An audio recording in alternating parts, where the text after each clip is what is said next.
Welcome back. We're talking about the power of prayer in healing. Joining us now is Gary Null. Gary is a well-known authority on health and nutrition and an associate of the Healing Center, which takes an holistic approach to health care. Gary did the original study in the U.S. to prove that spirituality could channel energies into animals and heal. Sounds interesting. Tell us about it. I wanted to try to see if I couldn't answer from a more scientific perspective whether or not healing actually existed. All different religions and groups claim it does, but can it be proven? So I took a group of 1,000 laboratory mice, equally divided, and these are specific genetic strains that only live a very short period of time.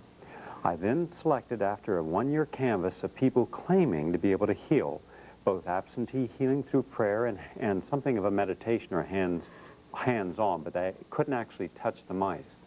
And I used mice because they wouldn't be affected by psychosomatic belief systems, attitude, or enculturation. And we had people like Dr. Dolores Krieger, and it was from this work that Dr. Krieger later was able to establish her hands-on healing and nursing, which is a fully accredited program now. Olga Worrell, Catherine Coleman, Harry Edwards from England, Doris Collins, George Pasteur, Dr. Thomas Kruth, the Seminary of St. Luke.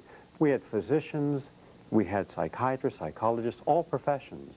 And over a period of 2 years, we found that 7 of these individuals consistently were able to have their animals not only not die as all the controls did, but live longer than a normal lifespan.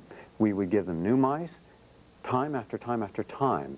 We even cut enzyme systems in half. Now, you cannot rebind an enzyme. They were able to do it. Okay, but wait, I want to know what happened to your 1,000 mice. Those that were in the hands or prayed for by the healers lived. They did not die. I'm talking about 7. 43 other healers were not able to do it. In other words, 43 people who claimed they could heal, their mice died. Okay. But 7 of these consistently over a 2-year period, and no matter what experiment we gave them, we were able to show that something occurred. Now, we couldn't prove what occurred. We could simply prove that something did occur. Okay. Now, there goes your theory of positive thinking. A mice can't have positive thinking, can it? Well, you know, it's funny, if we start getting into animals, that's another whole different ball game, because I happen to have a loving pussycat who was very, very sick, and I was able to bring her back to good health really just through talking, stroking. We didn't use any medicine at all, and brought her back. So I don't know what kind of contact your healers had with the mice. Did they have any physical contact with No, them? they weren't allowed physical contact. They were given 2 mice each. They were given one a photograph that they could only go by the photograph, and the other they were allowed to be with the cage, but they couldn't touch it. And each one came from a different religious background, a different philosophical background, but they all believed in one thing. Right. They all believed in the power of prayer. All right, you know what? Our doctor in Washington really wants to respond to this. Dr. Larson, what do you make of this? Well, it's not limited. Gary's study is not limited to animal studies. When you look at what's called the epidemiologic literature, that is studies in community samples, and in study after study after study, it shows the religious or spiritual live longer. That's a very important outcome. I'd like to know that I could live longer than those people who aren't. And so this is not just limited to animals. It really shows that the religious and the spiritual live longer than those who don't. But what, John? Doesn't this prove my case? What? That government research and spending government money in religious matters, contrary to the separation of church and state, is completely unnecessary, because his studies show that if there is some sort of a energy, it's got nothing to do with religion. It's like a medicine, do it. But the religious part, what's wrong? We have millions of people who are religious. Right. Thousands of churches. True.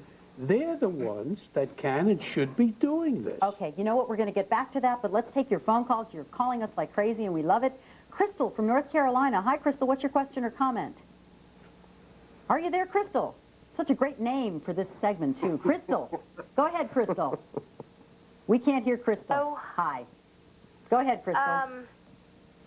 You know, I believe in the healing power of prayer, but prayer alone is not going to do it, and it's not positive thinking. It's called faith, And to the guy in the middle, the one that says separation of church and state. That would be John. Okay, where does he get separation of church and state? It's taught off through school, but it is not in the Constitution anywhere. Yeah, there's nothing in the Constitution about separation of church and state, John. Well, the First Amendment says that Congress shall make no law respecting an establishment of religion. Not an establishment, respecting, even involved. And the other section says there should never be any religious test in America. America became great because the Constitution says, live and let live. You do your religion, I'll do my religion, Okay. and we're all free. All right, Dr. Larson, yes, please comment. Yeah, I'd like to comment. This is not government funding religion. These are scientists who reviewed competitively grants. These are hundreds that came in, and they decided this was worthy of scientific examination. What you need to do is call your scientific community and say they are wrong. This was not government doing a contract. This is a grant, a competitive grant, and this was deemed to be very good quality For science by the 200 federal years, government. we haven't sponsored religious studies, and we don't need it now. Maybe the feeling is that people No, are you're scientists. skeptical and they dangerous want the thing. proof. They want I mean, there's one doctor, wait a minute, let me tell you this. There's a doctor from Brown University who says, if I got sick and my doctor prayed for me, I'd sue him for malpractice. Maybe that's why you need some of these studies and the scientific proof to say that this is a factor. Go to wait a Pat second. Robertson. Yeah. You're trying to tell me that Pat Robertson, when they said we want a study to show I don't know prayer that is they asked efficacious, him, John. you say, no, I'm not interested. I don't even know that they went to him for the Of course $27,000. they didn't go to him. The selling, They the go to the packaging, government. Okay. the What's selling, wrong? the packaging, and the marketing of the divine is the job of the priest, the cleric, the minister, and the guru. If they want science to come in and prove them right or wrong, let them pay for science. Okay, all right. Doctor, hold your thought. Let's go back to the phones. I know, it's so frustrating. We'll get you, I promise. Craig from Ohio, what have you got to say, Craig? Craig. There God have bless you. been 500 plus scientific studies just on one technique alone. That's the transcendental meditation technique, which I've been practicing now for about 23 years. And transcendental meditation, we can distinguish it from prayer because in prayer, one is speaking to God. In transcendental meditation, the mind enters a state of pure awareness or pure wakefulness. So there's no, it's not that you're thinking about or speaking to God. But the research has been published in over 110 peer-reviewed scientific journals. So if you want some hard scientific research, then this is it. And these have shown improvements in all areas of life, psychology, sociology, and physiology. There are very profound physiological correlates to the state that one achieves during transcendental meditation, which is quite different than a waking state or dreaming Thank you very much, Craig. Gary, would you respond, please? Yes, I think one fundamental issue that should be addressed is, should science ultimately be the arbiter of all these issues? I am a scientist. I'm a PhD in human nutrition, public health science, research director of the Institute of Applied Biology for 25 years. And yet, I will be the first to say that much of what we call science today has no knowledge of what sits right outside of its very limited perspective and boundaries, which will automatically dismiss. Homeopathy. Homeopathy works. There are 108 studies. What is that show homeopathy for people who are not familiar with it? Homeopathy is very subtle energies, subatomic energies that have been shown in double-blind studies to heal. It will heal hay fever. It can heal all kinds of conditions. So why doesn't medicine then grasp this? By its bias, and I'm trying to suggest that it's an oxymoron to talk about medical science. Medicine is not a science, and science is not medicine. They're Like jumbo shrimp. And medicine medicine, if it was really honest, in its larger context, would stick with natural healing instead of trying to make everything high technology. We become so enamored by being worshiping at the altar of high technology and the CAT scan and the that MRI, anything that's of a subtle nature is lost, and that's where a lot of the healing is occurring. Dr. Larson, I know you want to come in here. We're going to take a break, and I promise we will go to Washington when we return, and we'll continue to take your phone calls at 800. We're talking about the value of prayer in healing, and we have a lot yet to discuss with very limited time. So before we return to your phone calls, Dr. Larson, you have wanted to get in here for the longest time, so let's go to you now in Washington. What did you want to say? Yeah, like Gary, I'm also a researcher, and I published a lot of studies. And it's very interesting. the religion is not what's making this happen. It's the scientific community. Gary's right. It's scientists who want to study this. And it's an interesting point that John made about Pat Robertson funding. But you know what? If I was funded and people found out Pat Robertson had funded me, I bet most people wouldn't believe my results.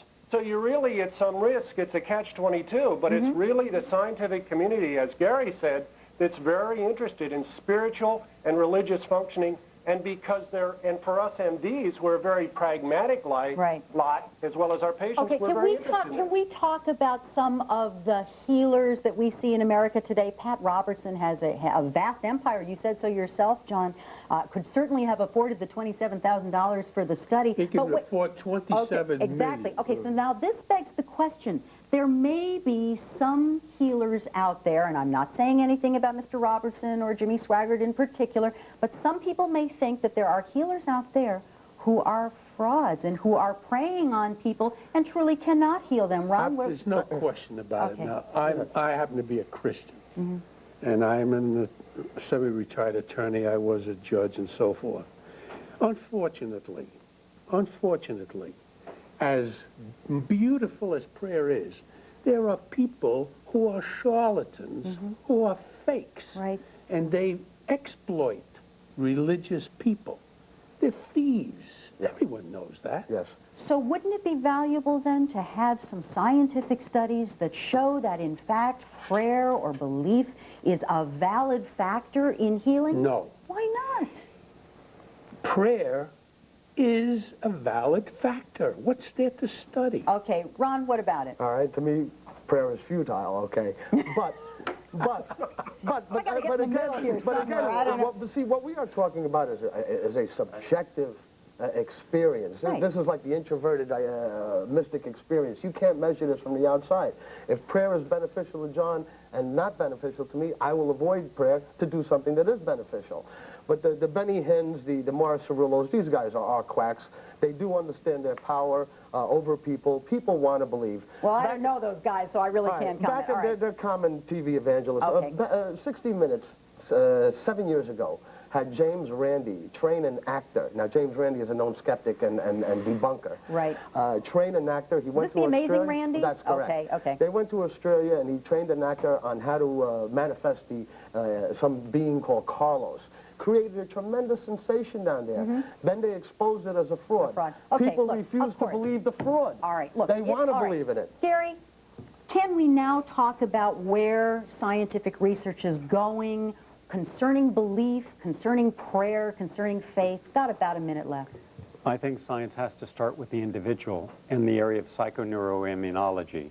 We know that one positive thought can instantaneously cause a cascading of positive neurons and hormones and estrogens throughout the body. Conversely, a negative thought can cause 16 biological processes that can lead to damaging the heart. So when we say that if you're under stress, it can cause a heart attack, we now can actually map this. You know, I had a friend who had MS, and she said the thing that saved her when she was in the hospital is she watched I Love Lucy reruns. It made her laugh and feel better, and she was able to check out. Norman Cousins showed us this, and before Norman Cousins, Larry LeShan. Larry LeShan did his work at my institute. We worked together, and it's the mind. If we begin with the mind and the power of the mind, then it's not so difficult for those who choose to take another step beyond that to agree either their spirit or want to stick with the mind. So you either have the mind can heal or the spirit can heal or the two together can heal. All right, doctor, you get the last word. 30 seconds, that's all I got.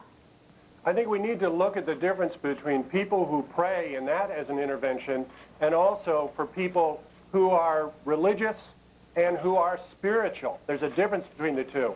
Also, we need to know why our patients pray more the sicker they get, and why they want more spiritual interventions, and the spiritual dimension is part of their care. Okay, that's going to do it, and I know you all want to jump in here, but at this point I want to thank you all. It's been really fascinating to me, and my cold feels a little better.